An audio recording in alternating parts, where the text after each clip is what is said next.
Hi, everybody. We can have your attention. We'll get started. My name is Kent Roberts, and I have the privilege of serving as the board chair for the Foundation of Tacoma Students. And on behalf of the board and the management team at the Foundation, I want to welcome all of you to our annual community-wide Cradle to Career event. First, let's all thank the Lincoln High Drumline, the Stadium High Jazz Band, the Roosevelt Elementary Choir, and the World Drummers for getting us off to a great start today.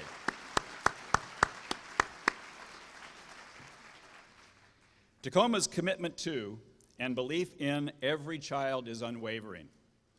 Some predicted support for this movement might wane once graduation rates started to rise.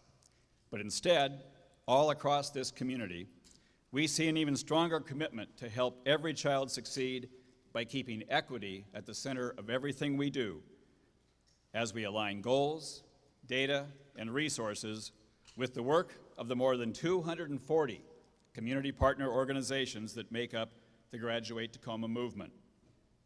Now, before we get started with today's program, I want to offer some important acknowledgments. First, I would like to recognize and thank the members of the board of the Foundation for Tacoma Students for their commitment and their leadership. Would the board members please stand?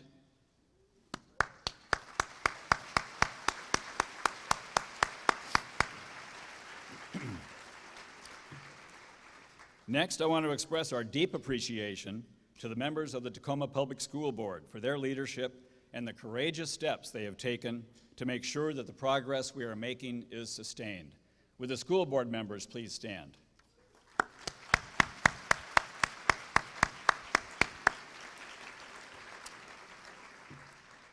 I also want to acknowledge our sustaining funders and our in-kind funders who have made an ongoing commitment not only to our 2020 goals, but also to making sure that we have the backbone support to keep this work moving forward well into the future.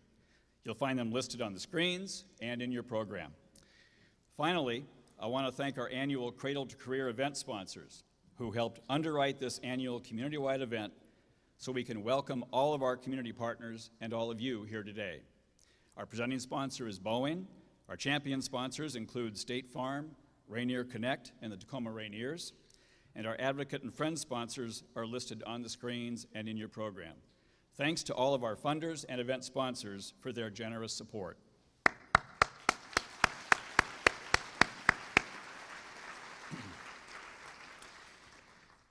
I want to begin our program today by celebrating the life of a man who helped start the Foundation for Tacoma Students and the Graduate Tacoma movement. He was a proud alum of Mount Tacoma High School. In the early days of this movement, he helped make sure all community voices were included as we worked to build a bold, ambitious, and shared community-wide goal.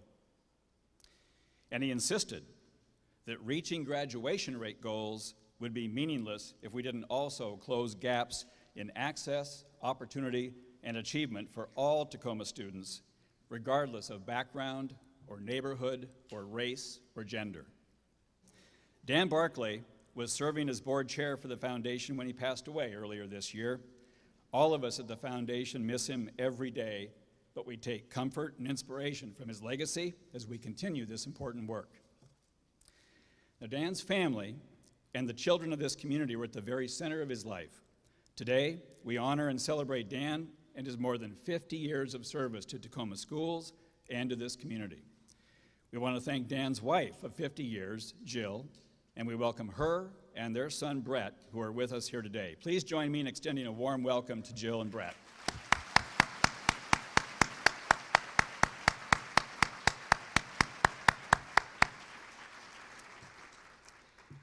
I'm also honored today to introduce another proud Mount Tacoma alum who will serve as today's MC. During her 2 terms as mayor of Tacoma, she's been an unwavering advocate for children and quality education for every child in Tacoma. Last year, she welcomed the president of China, Xi Jinping, to our community, and following his visit and at his invitation, more than 100 Lincoln High School students were able to travel to China. She has been a mayor for all people in Tacoma and has been motivated to improve the systems that work together with K-12 education to impact all of our students. As she completes her 2nd term as mayor, we thank her for her commitment to Tacoma's children. Please join me in welcoming to the stage and thanking Mayor Marilyn Strickland.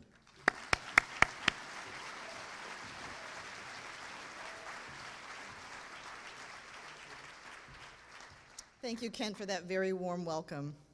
Kent is right. I am a proud graduate of Mount Tacoma High School. I'm also a graduate of Edison Elementary School, Gray Junior High, the University of Washington, and Clark Atlanta University. And I share that with you because that is really indicative of the work done by Graduate Tacoma. We want our students to imagine what's possible. We want them to go on to do great things and to become responsible adults who positively contribute to our community. Now, we know in Tacoma we have declared education as a civic priority, but here in Tacoma, that is so much more than just words. Our approach has been simple.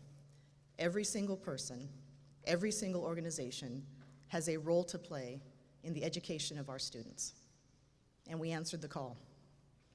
Today, we have a room that is at capacity, yet again, and we have people here who are parents, educators, students, early learning, higher education, business, labor.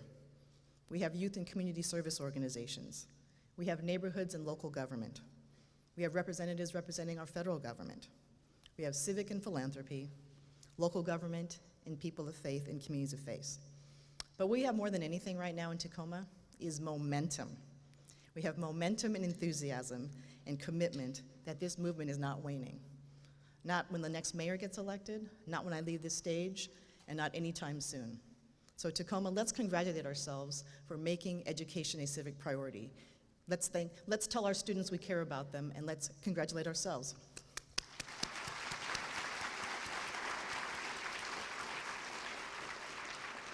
Now, my job as MC today is to make sure that we stay on time and on schedule. So I would like to now introduce our next guest. It is my pleasure to bring to the stage Kayla Ente, who is a senior at Wilson High School. She attended the Gagne branch of the Boys and Girls Club and was finalist for Youth of the Year. Please join us on stage.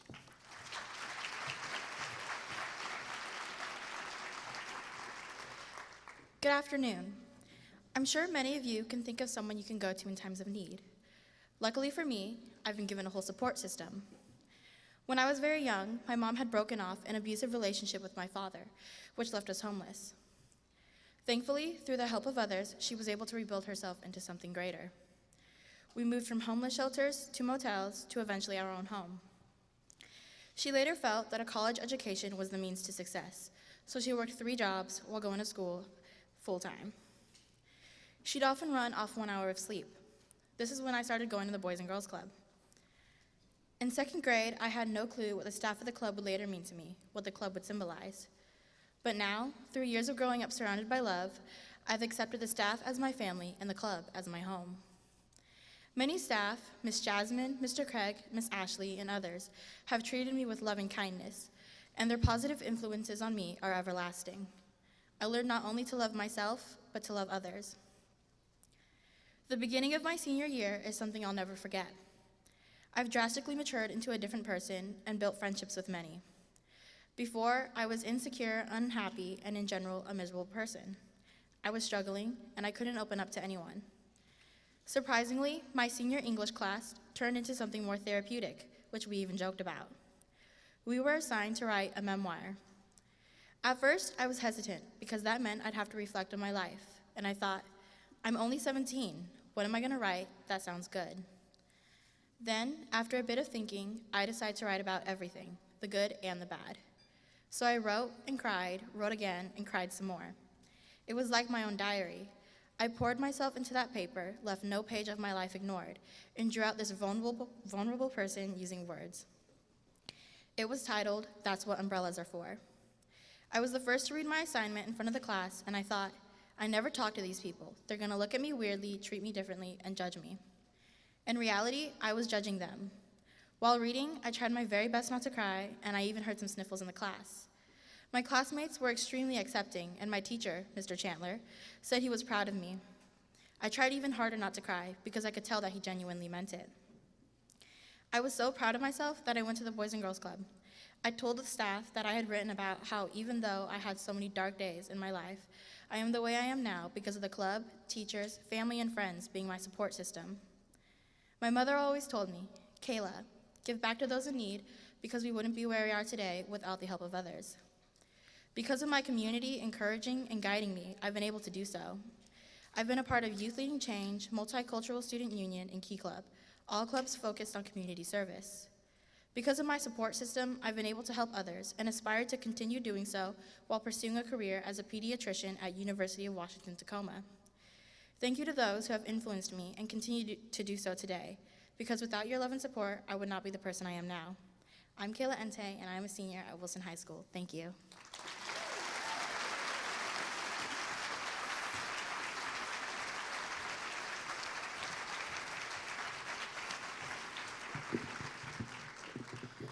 Thank you, Kayla. You are a remarkable young woman, and you remind us why we're all here today and what this Graduate Tacoma movement is all about.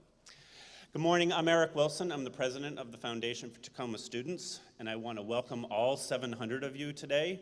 It's remarkable to see you all here, and we thank you for turning out not only today, but for everything you're doing every day for our students here in Tacoma. I also want to take a moment to thank the staff of the Foundation for Tacoma Students. They are an absolutely incredible team that brings a passion for community inclusion and a capacity to move data and student data to collective action. Would you please join me in thanking them for making this all possible?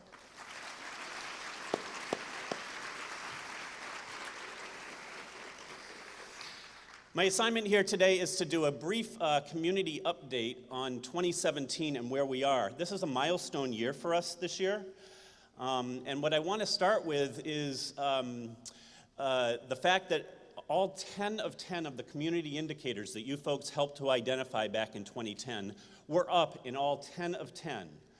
It's a remarkable sign of progress, and it's part of how we're getting to our graduation increases. And so we want to go through a little bit of that today with you. You can see on the screen, we've titled this Poverty is Not Destiny because really our graduation rates are defying a bit of the data.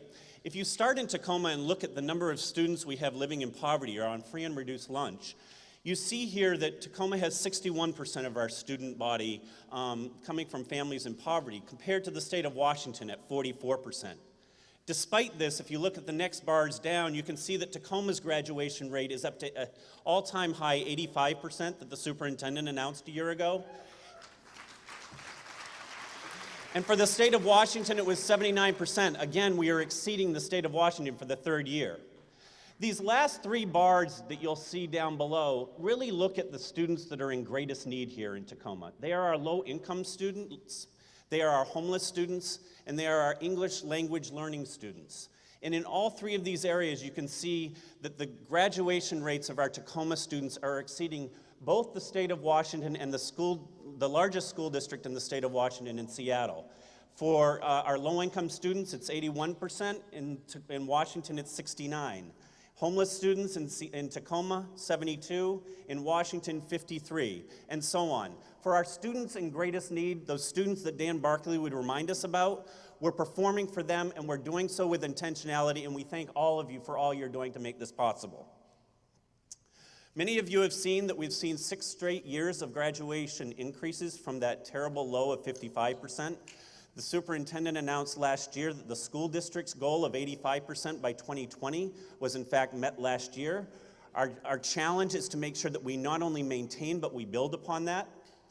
I would also turn your attention to the 5-year graduation goal that all of you set 7 years ago. We said that for a student that might be a credit or two short of what they needed to graduate, that we wanted to make sure that they had their chance to complete and then hopefully pursue post-secondary. You can see we started at 58%, and last year we were up to 86%. We hope over the next year we're going to see that number surpass the goal of 87%. Congratulations. But these are the numbers that really count. The aggregate numbers are not enough. As Dan Barkley reminded us, it's about every child. That is about our students in poverty, and it's about students of color in this community that is rich in its diversity. If you look at this slide, it takes a minute to really take it all in. We have seen 20 to 40 point increases across every demographic in this city. White 20 points, Asian 25, Pacific Islander 44, Native American 30, Hispanic 30, Black students 27, and students in poverty 27 points. It's remarkable progress. And then the last piece that has been so stubborn, we have not been able to figure this out, and in many communities and urban education around the country, people have only seen gaps widen between students of color and white students. Here in Tacoma since 2011, look at how these gaps have closed. Pacific Islander students, it was a 28-point gap, down to 4 points. Native American students, a 20-point gap, down to 10 points. Hispanic, 15 points down to 5, and our black students were at 8. This year, there is no difference between white and black students graduating from Tacoma Public Schools.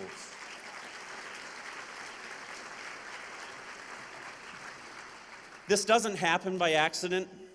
It happens because of outstanding school leadership. It happens because of all of you rowing together in the same direction and aligning around the same indicators. It happens because of a culture of high expectations for all kids. It happens because of an unwavering belief in the potential of every child, regardless of their background. And it happens because of a commitment to the whole child and to not just test scores. And that's what all of you bring to this every single day. I want to take one more minute because Dan would never forget for us to remember the teachers right now, the school faculty, the principals, the staff that are back at our schools, the 55 schools around the district right now that are there every day. And I want to do a special acknowledgement to our Parent Advisory Council. I'd ask a few folks to stand here for a minute. Our Parent Advisory Council, if you're here, if you would please stand. And to our Action Network members, if you would please stand for our Early Learning and Reading Action Network, our Out of School and Summer Learning Action Network, our STEAM Network, and our College Bound Support Network, TCSN. Would you all please stand? You are what make this movement possible.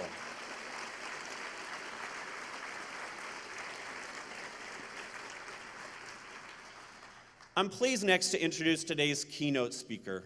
We've known Jeff Edmondson for about 7 years now.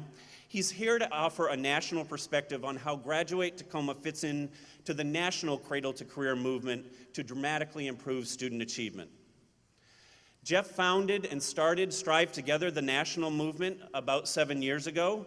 It's been a collective impact roadmap for our local partnerships like Graduate Tacoma and the 72 communities around the country.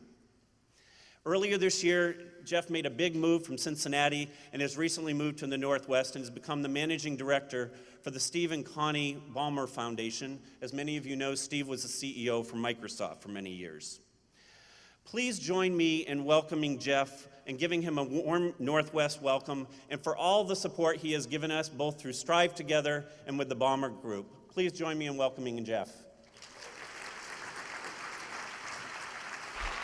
What's up, buddy? Thank you very much. All right, great. So it's wonderful to be here in the Pacific Northwest from the Midwest. I've heard the weather stays like this all year round, so it's really exciting. I'm surprised 700 people would be willing to come inside, given that it is so nice out right now. But I am really honored and privileged to have the next 2 hours to speak with you. Mayor, is that right? Is that what you gave me? That's right? It's good. Thank you very much. I'm actually just going to speak for about 10 minutes. The good news is I speak really fast. The bad news is that probably means you're only going to be able to understand about half of what I say. But hopefully enough will get through. And if nothing else gets through but this, I just want to say one key point. I come from, over the last decade, having worked with communities all over the country. All over the country, literally from Alaska to Spartanburg, South Carolina, who are all trying to do exactly what you are trying to do. All of the communities where there's dots, there's 70 of them on this map, for those of you who would like a number. There's 70 communities. All of these communities across the country in what's called the Strive Together Network are collecting 6 common outcomes: kindergarten readiness, early grade reading, middle grade math, high school graduation, college entrance, and degree completion. Many of these communities have been working for 8 to 10 years to try to figure out how to bring community partners together to actually achieve results at scale. They have run into hundreds of barriers, right? You can't even imagine all the barriers, or maybe you can because you're living it right now. What I want to make sure that everybody here hears is that Tacoma is the only community in the 70 that are not only seeing the 6 outcomes all improve, but are seeing 10 outcomes all improve, and within that are seeing gaps consistently close. So you all really need to take some serious pride in that you are not only part of a network, you are leading the network when it comes for outcomes for kids. So please give yourselves a round of applause for the incredible work that you've been able to do.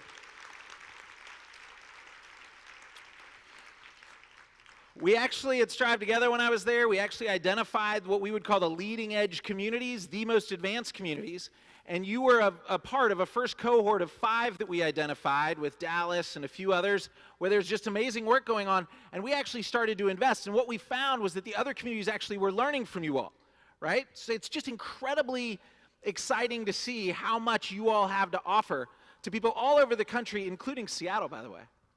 I thought that would be nice for you all, right? Like, come on.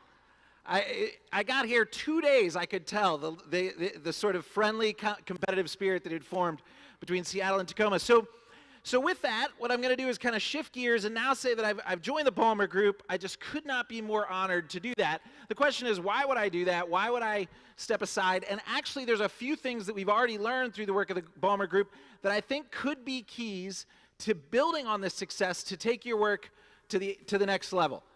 Right? So the first thing just to know about Ballmer Group is that we're interested in a few things, national nonprofits, we're interested in technology and all these other things, but this community-based work is going to be central to everything we care about. It's why they decided to ask me to come to Ohio, and I was willing to move, because not only because I love the weather in the Pacific Northwest, just like this all the time, but because I'm excited about the possibility of actually finding communities that are doing this work, not just through Strive Together, but other avenues, and who are actually taking on the complexity of this work.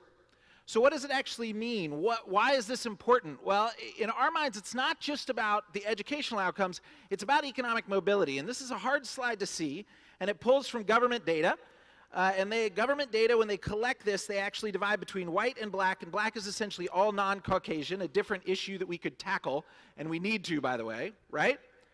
But when you look at the data, what you see is that, unlike here right now, where you're defying the poverty metrics, you're defying the poverty trends, as Eric just described, if you are in the lowest quintile of our economic continuum, there is less than a 10% chance that you will be able to move to the 3rd quintile if you are born in poverty, right? Now, that is just unacceptable. As Steve Ballmer, one of our founders, would say, that is just not okay. So the question becomes, if we are going to lean into educational outcomes, what else do we need to lean into in order to make sure that those educational outcomes actually translate into greater economic mobility? So when we look at the landscape, what we started to realize, and what the research definitely shows us, is that the disparities actually start at birth. In fact, in some cases, they start before birth, right? How many of you here have heard of adverse childhood experiences? Right? We've heard about these. So you can see along the top what is consistent in those. And what we know is if children are experiencing 3, 4, 5, they may be hindered from birth from actually moving up that economic continuum because they are already experiencing things in their lives that are preventing them from being able to advance long term. And those things we know, if it's starting at birth, it's not just about the schools. Right? It's not going to be just about the schools. It's about the factors related to poverty. It could be housing. It could be safety. It could be transportation. It is about all these factors. And if we want to make sure that you all get to 100%, which I can honestly say in most communities I would not feel like is possible, but given the trend lines, I actually believe that Graduate Tacoma could get to 100% for every kid. It does feel like we're going to have to start thinking about this entire continuum. Right? And we're not even going to be able to just think about K-12, and I want to say thank you to the superintendent here. She is amazing for all of your partnership, for how you work with everybody. She deserves a round of applause. I think everybody here needs to know how fortunate you are to have a superintendent that is actively engaged in a partnership as you all have. But it's not just going to be about the superintendent. It's not just going to be about K-12. It's going to be about what we're doing starting at birth to make sure that all these factors related to poverty, related to housing, related to safety, that we're addressing those from birth. So the question is, how do we actually do that if you all already know one thing? And what you all know is that there is no lightning bolt. There is no one thing that we are going to be able to do for any one child in order to make sure that that child and all of their peers are actually able to succeed.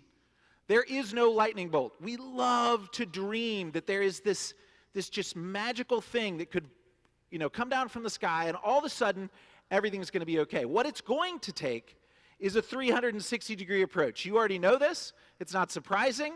But if you go, wow, that's not where we were, you're going to be taking a 360-degree approach that says that every child, starting at birth, actually, at one point when I was doing my travels with Strive Together, I ended up in Arizona, and a state legislator from Arizona came up to me and he said, man, this idea of cradle to career, it's not comprehensive enough. And I said, what do you mean? He said, well, it's actually not cradle to career, it's twinkle to wrinkle. And I said, really? He said, it starts when they fall in love. Come on, man. That's when it's really starting, right? So we've got to take this full 360-degree comprehensive approach where we're not just thinking about the educational outcomes. We are thinking about all aspects of a student's development. You all are doing that right now. You have built the momentum. You are closing gaps. You have put equity at the center. You have a grassroots movement to improve these educational outcomes. The question we can ask is now, how do we build on that to make sure that those educational improvements are overcoming all these different factors and leading to improved economic mobility? And there's two things, based on our travels all over the country and what we've learned from partners and peers that have been working on this, there's two things that we would say are fundamentally critical and that we would say you once again have a chance to build on. And first is taking a wholly data-driven approach. And what do we mean by that? If we break it down to its simplest forms, there are two sides to being data-driven. There is one, which is something that you all are succeeding tremendously on already. I looked at the back of the program. For those of you who haven't, you have dashboards. You have the ability to track your progress and, more importantly, set goals and then achieve them and convey that to people in ways that very few can do, right? There are very few folks that have been able to set these goals and actually go out and achieve them through their work together. That is fantastic. But the other side of this equation is to say, okay, we have students like Kayla, we have students all across our community that absolutely need the kind of supports that she was fortunate enough to be able to access.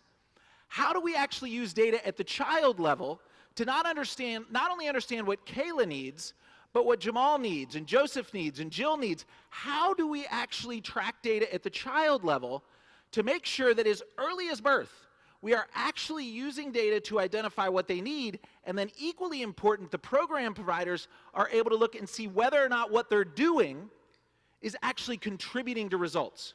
I was just having a conversation with a couple partners, the health system, Multicare, and the Community Foundation, the Tacoma Community Foundation.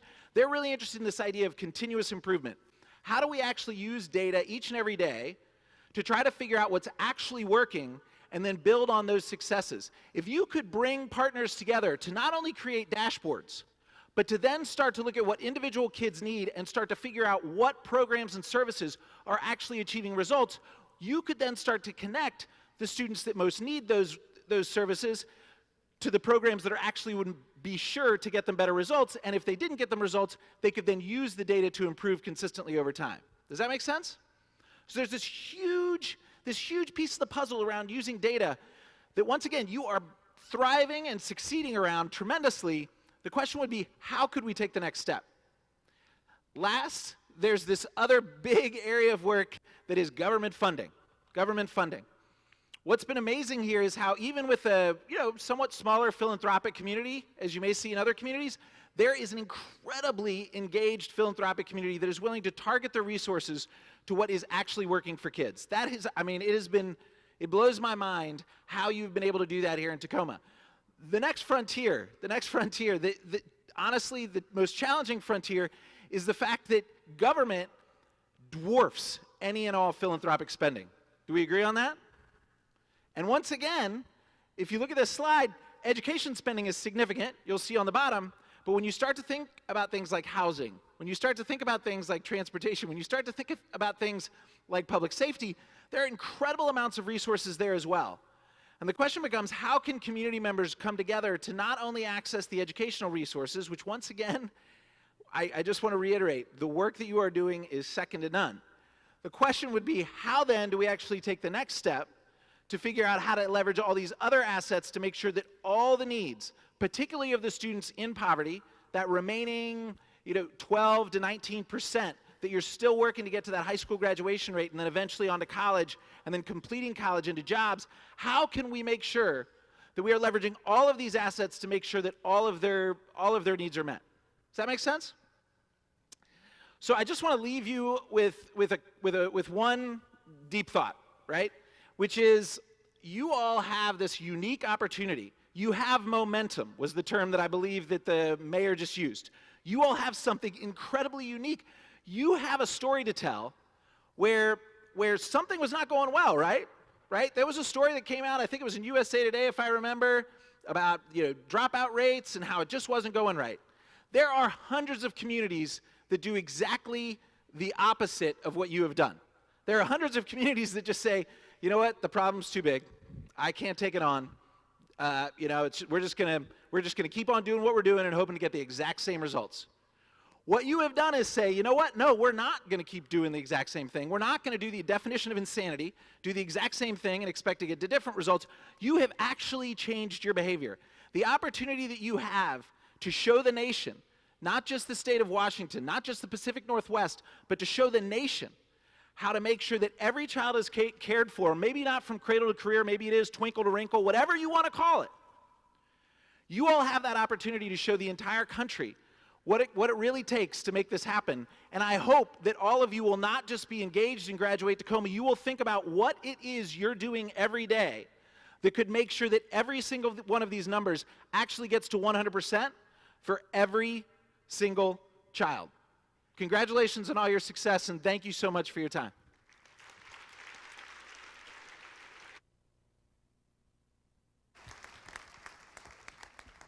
Thank you very much, Jeff, for your words and for affirming the work that we've been doing. And we didn't come here easily. Back in 2007, there was a convening called Get Smart Tacoma. And then in 2008 or 9, there was another group called Tacoma 360, and I thought it was interesting that there was a chart showing a 360-degree circle.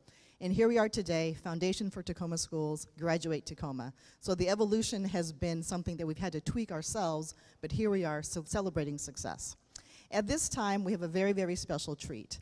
We are going to hear from Roosevelt Elementary School's Ballet Folklorico de Roosevelt. They are a collaborative project of the Broadway Center and the after-school program, RAM Center at Roosevelt Elementary. As part of Graduate Tacoma's out-of-school and summer learning network, this program started 2 years ago with initial support from Graduate Tacoma with the focus on accessible, culturally competent learning. It's now part of the school day program at Roosevelt Elementary and represents the only year-round school-supported ballet program in Western Washington, Ballet Folklorico. Please welcome them to the stage.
Excuse us while we manage our stage. Thank you very much.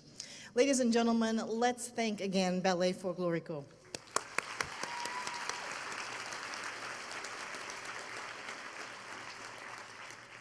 All right, I now have the opportunity to introduce our next speaker, James Curtis. James Curtis, a local attorney, was appointed by Governor Jay Inslee to serve on the Tacoma Community College Board of Trustees. James passionately works to ensure that a college education is within reach for all of Tacoma students. James grew up in Tacoma's Hilltop neighborhood, attended Jason Lee Middle School, and graduated from Stadium High School. He's been serving the Tacoma community since the early 1990s by mentoring youth and promoting personal empowerment through education. Ladies and gentlemen, please welcome to the stage, James Curtis.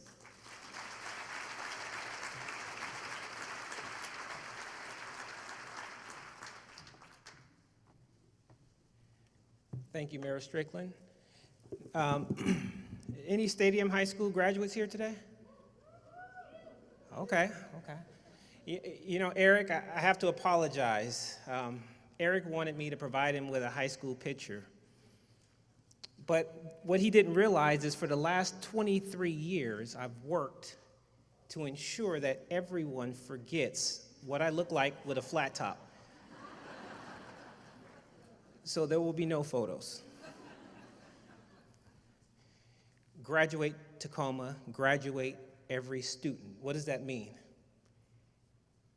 Well, in order to understand what it means and the purpose behind all this work that has taken place over the last 5 years, we have to kind of get to the foundation of the real reason we're here is to ensure that every student graduates. But what does that look like? What happens when a student doesn't graduate? Isn't that the real question? Isn't that what we're trying to prevent? That's the reason we're here. And in order to reflect on that, I reflect on a friend of mine who asked me to share his story with students that I talked to. You see, the importance of a high school education can only be, well, not only, but can be put into context when you look at what happens when you don't have one. The student who does not achieve their high school diploma suffers a personal loss, and they carry around a certain level of shame. But not just the student suffers the loss, we as a community suffer a loss. See, I remember my friend, he was my best friend at high school. He was a leader in our school. He was a leader on our football team. He demonstrated compassion because anytime I got knocked down, he was the first person with a hand helping me get up. He was the first to do a lot of things, the first to get a job. See, he had to work through his senior year, even during the football season, because he had to help at home. He was the first to get a car. And we always ask the question, how does he do it? How does he go to football practice and go to work and show up to school the next day? He was a hard worker. He was a leader.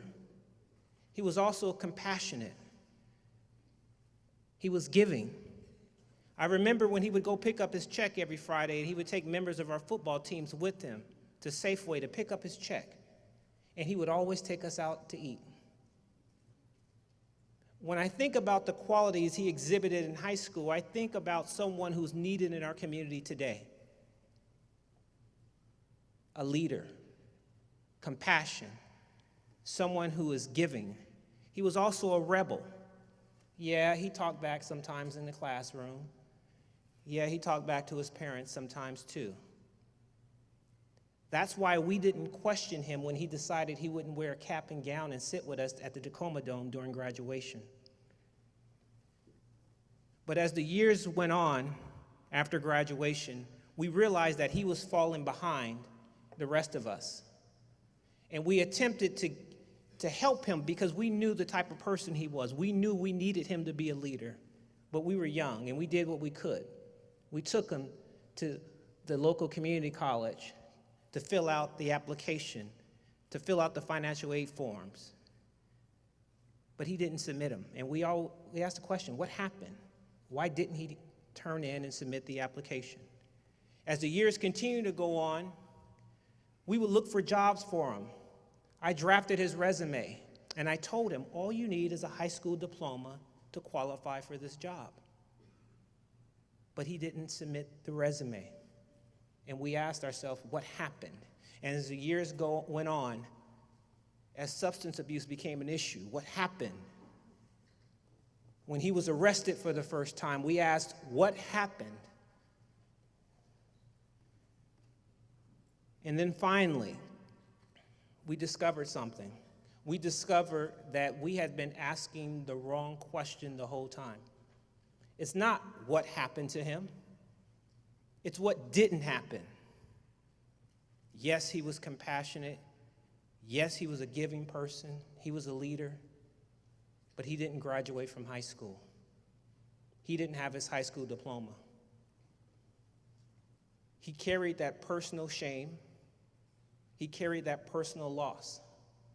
And as I think about him, and when I talk to him, I always ask the question, what could I have done different? But I was only 17. And what could the community have done? This was back in 1994. What could we have done? I wonder what the graduation rates were back then. It's not about blame, because no one person is at fault, but we have to recognize that he suffered a personal loss when he didn't get his high school diploma. And not only was it a personal loss, I shared in that loss. You shared in that loss. Our community shares in that loss. Because instead of sitting at the table with me today, he's in a different living situation. He's had a hard life. I'm not asking you to blame anyone, but I ask you to share in that loss. Because if you share in that loss and acknowledge that he lost something, that we lost something, then you have acknowledged that we have a shared goal and commitment to make sure that every student graduates from high school. That's the goal. That's the main purpose. When I look at young people who don't graduate from high school, what we see, we know the circumstances. We know that there's substance abuse. I'm a deputy prosecutor for Pierce County at the juvenile courts. Every young person who is suffering from substance abuse, who is experiencing long-term incarcerations, they're not in school. And they weren't in school when they began using drugs, or the drugs took them out of school. We are here to celebrate, but I wanted to make sure that we understand that there's still work to do, because every child is not graduating. We have to make sure and work together to ensure that every child graduates. Graduate every child, every student. That's the goal. And I want to encourage you to continue your work. You know, we've achieved so much. When I hear that number, 55%, I can't imagine how many leaders our community has lost. How many Mayor Stricklands we lost. How many Keith Blockers we lost. How many Lois Bernsteins we lost. How many leaders in our community have we lost because they did not graduate from high school? This is why we're here, and I want to encourage you to continue to move forward.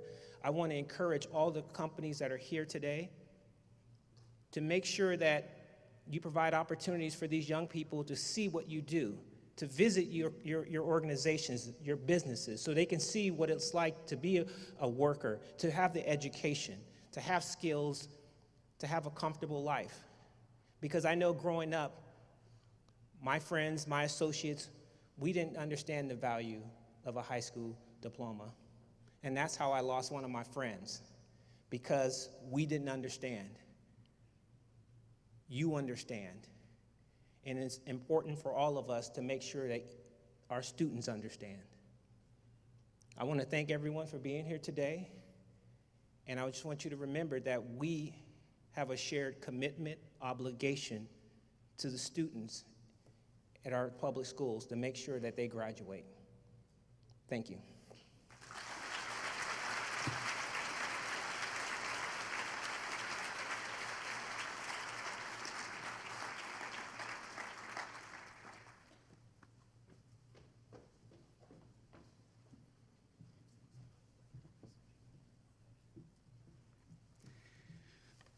Thank you, James, for that inspiring and challenging message and for your service to our community. We appreciate you being here today. And Jeff Edmondson, thank you for being here today as well. Your message of affirmation and opportunity was terrific. Actually, I've already spoken to Eric Wilson about changing the slogan from Cradle to Career to Twinkles to Wrinkles. And so we'll be expanding our scope into those areas soon. One of the things about the Graduate Tacoma movement that was most exciting to Dan Barkley and the other founding members of our board was that the Graduate Tacoma movement could be a catalyst for opportunities that we couldn't even imagine when we started. 4 years ago, at this very event, I told you all about more than 1,200 used school district laptops that were so old and out of date that they were scheduled to be thrown away. These were 5 to 6-year-old laptops that had out-of-date software.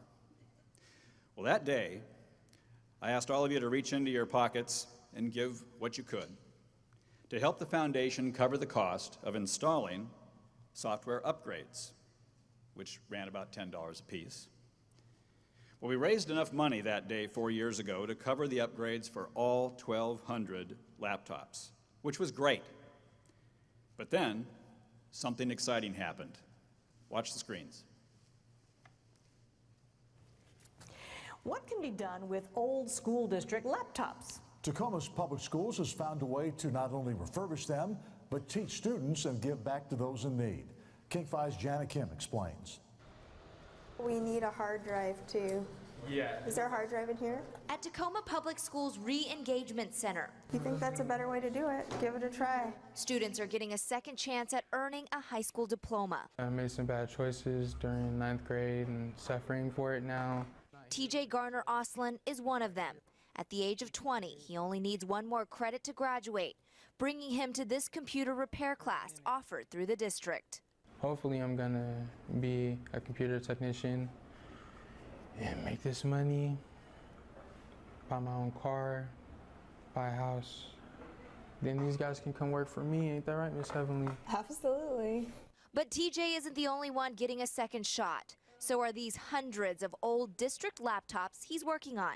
We were taking apart computers, cleaning it, and putting it back together. Instead of hiring an outside vendor, the district decided to use their own students to refurbish 1,200 laptops that will then be distributed to other students who couldn't afford them. Since they know that those are actually going to be used by somebody, they take a great deal of care in their work, and it's important to them. As the district works to improve graduation rates, they know equipping students is key, not just with what they learn in class, but the tools at home. Refurbished computers, providing an opportunity for students like TJ to both help himself. I probably wouldn't even be here talking to you right now if I was still doing the same stuff I was doing, honestly.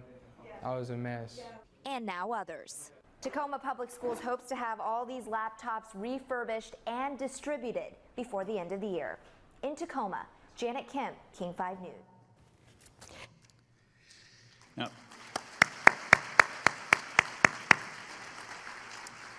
that's exactly what James was talking about, right? From the seeds that were planted 4 years ago with your help, updated and refurbished laptops are now getting into the hands of every high school and middle school student in Tacoma who needs one. Priority is given to students on free and reduced lunch. So this program is another example of how we're all working together to close gaps in access and opportunity for all of our students. The Laptops to Kids project is now located at Foss International Baccalaureate World School, and I'm honored to acknowledge today teacher Polly Yost and the Laptops to Kids Worksite Learning Coordinator Chris Sieg and 2 of their star students, both seniors and both part of the class of 2018, Samam Kasim and Saeed Salah. Both Samam and Saeed are employees of the school district, gaining both technical skills and employment experience after school as they consider their post-secondary plans following graduation this coming June. They're earning a worksite learning credential toward their high school diploma by working on this project. Now, according to their teachers, both are go-to guys who help train other students in what needs to be done and they both take a great deal of pride in their work. Please join me in thanking Paula and Chris, as well as Samam and Saeed, who are with us here today. Please stand up.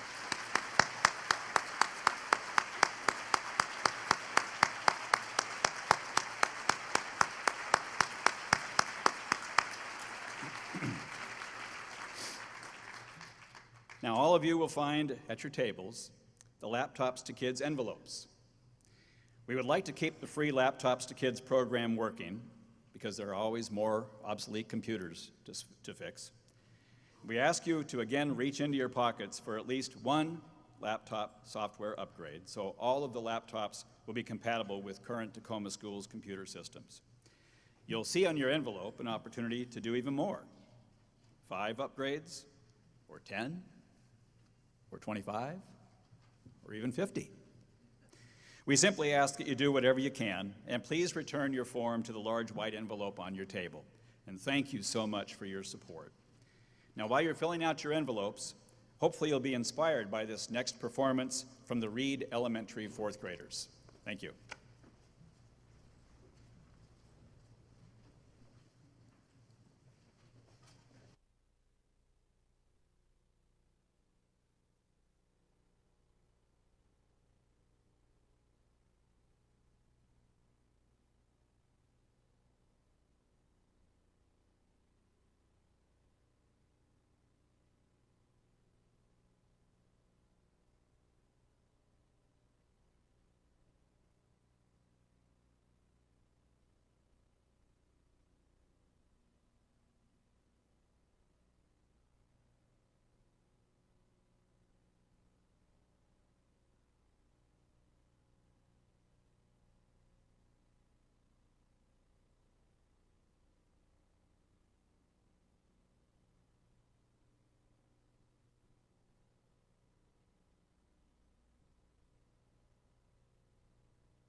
Right here. Back row, find the window. Lily, you're good. Abby, right here. Green, right there. Melanie. Oh, Mr. A. To the right. Sorry. To the right. Really? To the right. Jasmine, right here. Better. Do that. I'll be right over here. Yeah.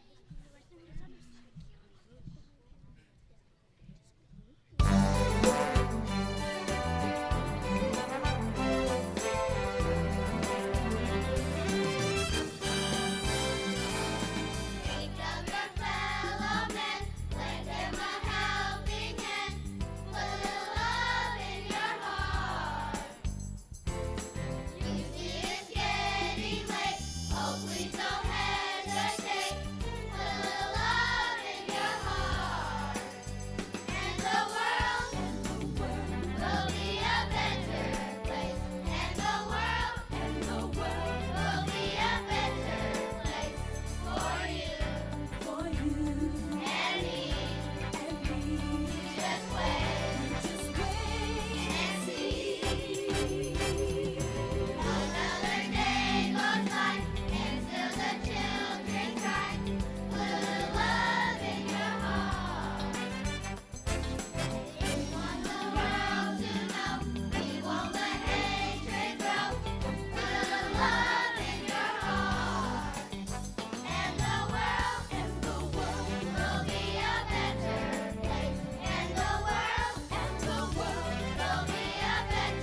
right, thank you very much to our former performers. I hope you all put a little love in your heart and put a couple extra zeros to the left of that decimal point as you all were filling out those donation cards. I now have the honor of introducing the Superintendent of Public Instruction for the Tacoma Public Schools, Carla Santorno. To talk about leadership in the context of what can be done that's remarkable is an understatement when I think about Carla. There are 13,000 public school districts in the entire United States, and 1,100 of them are led by women, and probably even fewer single digits led by women of color. So we are incredibly proud in Tacoma to have the distinction of having a national leader. Carla Santorno has been recognized nationally, and I had the opportunity with her a month ago to be recognized by Tabor 100, an African-American business group in Seattle, where she won the award for excellence in educational leadership.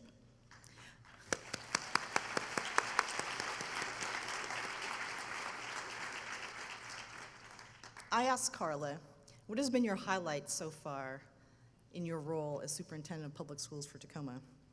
And she said this. She said the one-on-one relationships that I've been able to form, the people who have voluntarily come up to me and said, I'm here for you. Anyone in the community, in any sector. So I want to make sure that we all understand that Carla has been wildly successful, but it's also because we have been supportive of her and her leadership, which is incredibly important. Unlike some cities near us, we have a stable school board. They're not afraid of data. They're not afraid to talk about race and ethnicity, because they realize that if we're going to solve problems, we have to have the willingness to identify exactly what they are. And you see the results today. So ladies and gentlemen, let us please welcome to the stage our superintendent, Carla Santorno.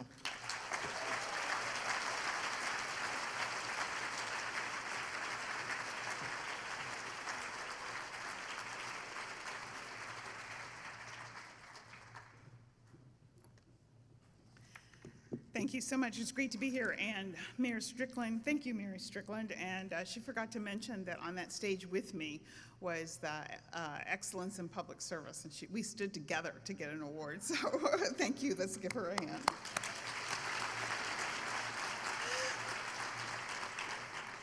There's nothing that gives me more pleasure than standing in front of this group and being with this many people who care about public education, so I want you to know that. Back in 2011, we had our first meeting with a handful of district staff and a couple of community members. Along that group was Dan Barclay, so thank you, Jill, for letting us borrow him, and also was Jim Shoemake, a retired superintendent, and I have to say, Jim, that you're a lousy role model for retirement. Back then, we thought it would be a fundraising organization for our district.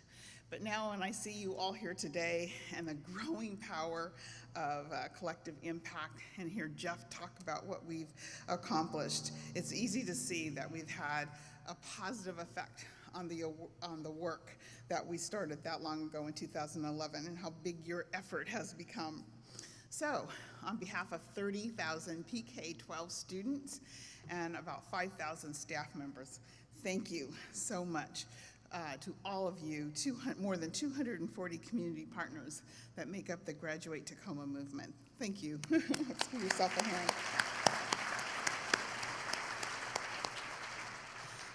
It's important to me that we know our success, but also important, and I think for all of us to remember, is that we've made significant progress, but we still know that we have a lot of work to do. And I want to make sure that people know that we're not sitting back saying we're done, but that we are really still working. We've just recently reviewed our work with the school board, and I'm proud to be able to say I have a school board where we can sit down and talk about, hey, we still got some gaps here, and we still have some work we have to do. We know we still have disproportionate data in our standardized test scores among students of color, and so we are renewing our focus and our commitment to raise the skills and knowledge of other students as they're reflected on standardized tests.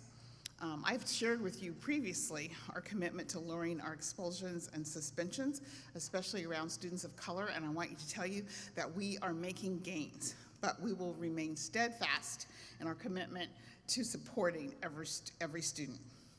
I have to let you know that this Thursday, our school board will consider putting on the ballot for renewal of our educational programs, operations, and also our technology levies that were passed 4 years ago. We firmly believe that all students, and you've heard that here before, that no matter your neighborhood, your background, your family income, or your race, you deserve access to the same opportunities, high quality education, and the same access to technology and tools so that you can all graduate from Tacoma with choices to prepare you for success.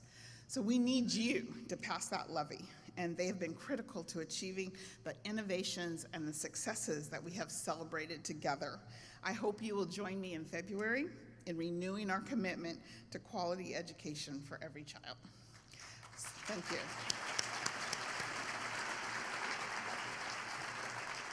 So this next slide, I think it's coming up. I hate it.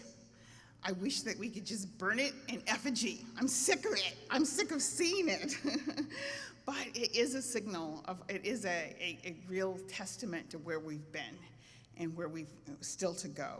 So if you look and go fast forward to the next slide, all this work that we've done together over the past 7 years, we have this Time magazine cover, and this is what the former U.S. Secretary of Education, Arne Duncan, had to say in Time magazine. In Tacoma, higher expectations and a renewed focus on students' needs helped make public schools leap off the dropout factory list and onto the honor roll as some of the highest performing schools in the state. That's high praise.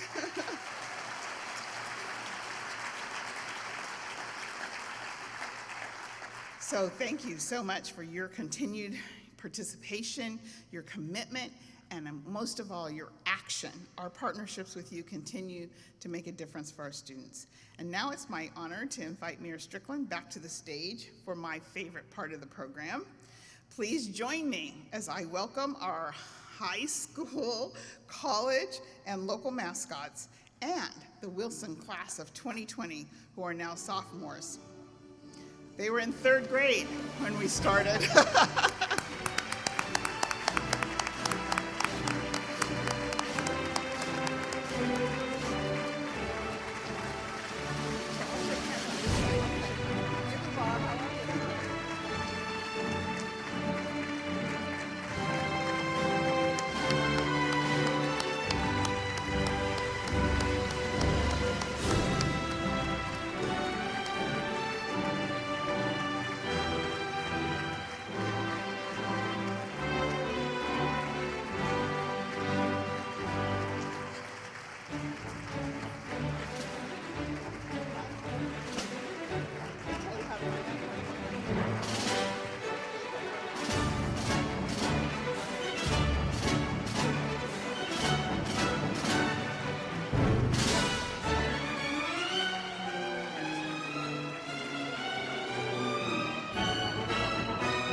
Okay, let's give them a hand. Woo!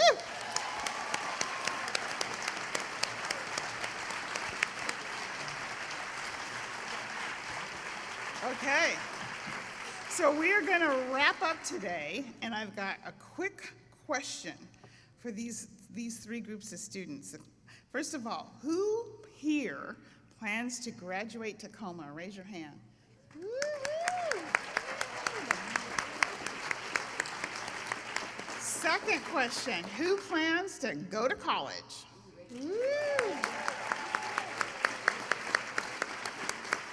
Okay, and then the folks in the back there are the Wilson class of 2020. So we'd like to hear from you. What's your plan for your life after high school graduation? You're on. I will graduate Tacoma and become a zoologist.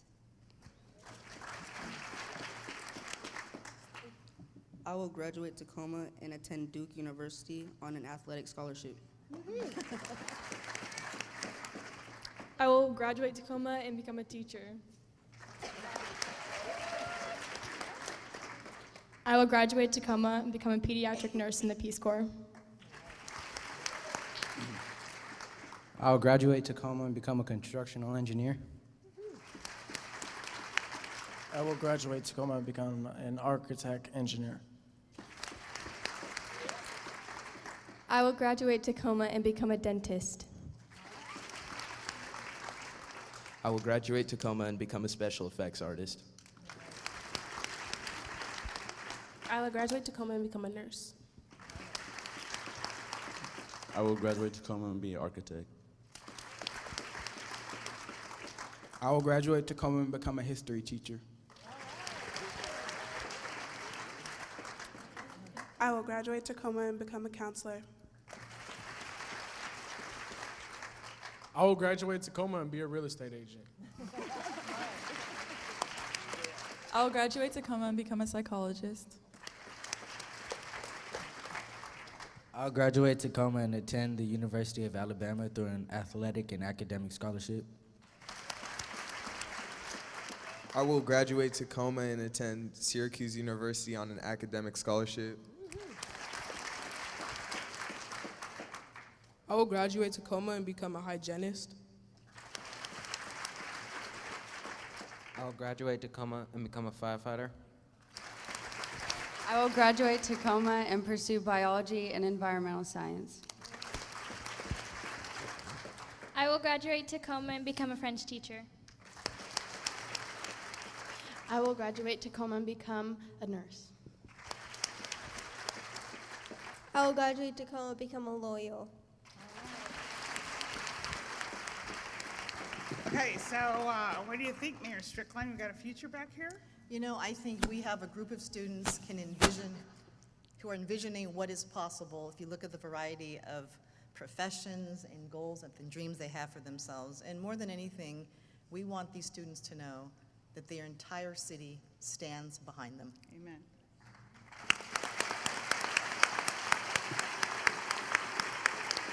Okay, that wraps up our program, but Eric has one more favor to ask you. Eric? We're going to try something a little crazy here, so everyone bear with me. We're going to ask you all to get on your feet. Everyone stand up, please. And with all these kids on the stage, we don't want to miss this opportunity to get a picture of what 700 folks in this room look like supporting these kids. So what we're going to ask all of you to do is everyone in the first 3 rows of tables, we'd like you to all come as close to the front of this stage as you can and just walk this way. And then for you in the last 3 rows of tables, I need you to move to about the halfway point in the ballroom and move forward so that you're all coming up here and hugging the stage. And then for you on the right and the left, I need you to come into where the black curtains are on the screens. And if you can see a couple of folks waving flags, we need you on the inside of those flags. And everyone turn around, and we've got a photographer back there where all those lights are shining. And we're going to try to get all 700 of us in one picture. So keep moving forward. All of you on the sides, please get in on either side of the screen.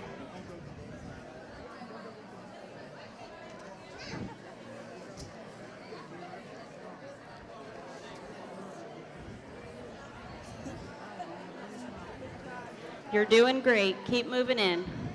Lisa, is that you speaking? That's me. So the woman that's speaking is Lisa. She's our photographer, and we want to all listen to Lisa. She's up above.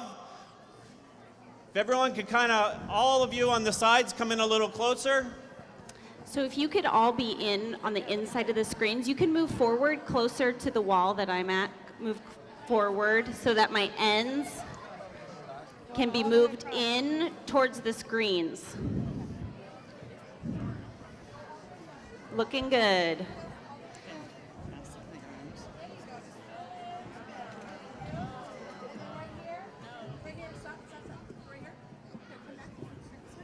Lisa, how's it looking? It's looking great.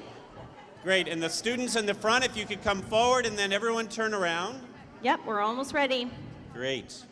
You have to smile real You're in big charge, so Lisa. I can see you. Can you all see me? Yeah, all right, good. Okay, looking up here. Hi. Big smiles. My ends on this side need to scoot in. You can come forward closer to me. That's fine. You guys get back a little more. There we go. Thank you. And then over here on the left, so my right, this little group, can I have you guys move in too? Yep, keep going, all of you. Good job, Tawana. Squeeze in, squeeze in. You can come forward towards me. Good job, Tafana. There we go. All right. Okay, we're gonna take 3 smiling pictures and then crazy jazz hands happiness. So here we go. 3 smiles. 1, 2, 3. And now jazz hands happy. Raise your hands up. Everybody cheering.